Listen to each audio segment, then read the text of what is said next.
FDR's untimely death in April 1945 swept away Hoover's close relationship with the White House.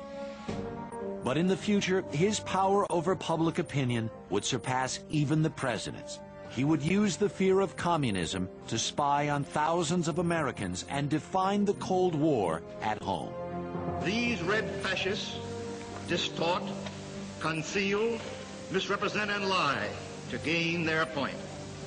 Deceit is their very essence.